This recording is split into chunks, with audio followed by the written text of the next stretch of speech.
Let's break down what is genuinely one of the most fascinating moves to come out of the trade deadline frenzy, a deal that flew under the radar for many but carries profound implications for the future of both franchises involved. We're talking, of course, about the Memphis Grizzlies sending out Xavier Tillman and receiving not just a player, but a specific vision for their future in return from the Utah Jazz. On the surface, it might look like a minor piece of business, but when you peel back the layers, it reveals a crystal-clear strategic divergence between two teams at very different crossroads. Memphis isn't just shuffling deck chairs, they are making a deliberate, calculated pivot towards a philosophy we can call control. Meanwhile, Utah's actions solidify their path down the road of chaos and asset accumulation.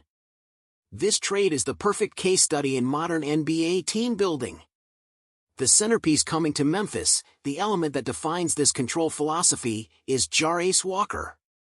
Forget his raw stats or limited minutes in Indiana initially.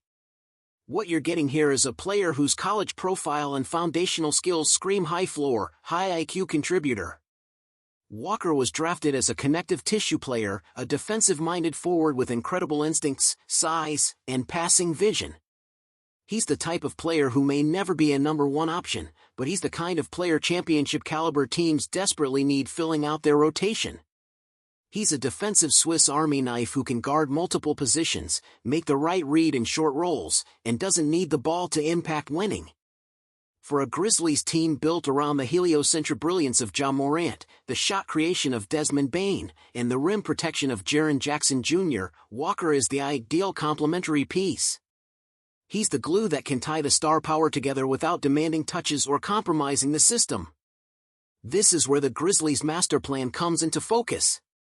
After a season derailed by injuries and instability, Memphis is looking to restabilize. Their core is young, explosive, and offensively gifted, but at times, it has lacked cohesion and disciplined, positional defense beyond Jackson. Walker injects that immediately. He represents a move away from volatility and towards reliable, controllable two-way basketball. They aren't gambling on upside here, they are investing in certainty. They are acquiring a player whose game is built on fundamentals that translate, on doing the little things that allow stars to be stars. It's a move that says, we know who we are, and we are acquiring specific pieces to maximize that identity. They gave up a future second-round pick to get their guy, a minor cost for a player they clearly have a targeted developmental plan for within their structure. Now, let's flip the script to Utah. The Jazz's side of this deal is a brilliant exposition of their chaos strategy. They received a future first-round pick and a future second-round pick from Minnesota for taking on Walker's salary and moving him along. Let that sink in. They turned a young player they just acquired into more future draft capital. This is the essence of asset stripping and arbitrage. Utah's front office, under Danny Ainge, operates like a hedge fund for basketball talent. Their goal isn't to fit pieces together for the upcoming season, it's to amass as many lottery tickets, future draft picks and young players as possible to either hit a home run in the draft or package for a disgruntled superstar down the line. By moving off Walker, Utah isn't making a statement about his talent. They are making a statement about their timeline and process. They are in the talent aggregation phase. If a player isn't a clear-cut foundational star for their next contending core, he is potentially a tradable asset to acquire more chances to find that star. The draft picks they got, especially that first-round pick from Minnesota, are more valuable to their long-term plan than Walker's specific skill set would be in the short term. That pick is fluid, it's optionality. It could be used, or it could be bundled. Utah is creating a war chest, and in this deal, they added 2 more bullets to the chamber. Their path is about maximizing odds through volume, embracing the chaos of the draft and future trade markets, rather than locking in on a particular player profile at this juncture. This brings us to the fascinating subplot of draft capital and flexibility. For Memphis, the trade is about using assets to solve a specific, immediate need for a controllable player. They sacrificed some future flexibility, those draft picks, for a known quantity that fits a defined role. For Utah, it was the exact opposite. They gained future flexibility by moving off a defined player. That Minnesota first-round pick is particularly interesting. It's likely to fall in the late teens or 20s, given Minnesota's current trajectory, but in a deep draft, that's a valuable asset.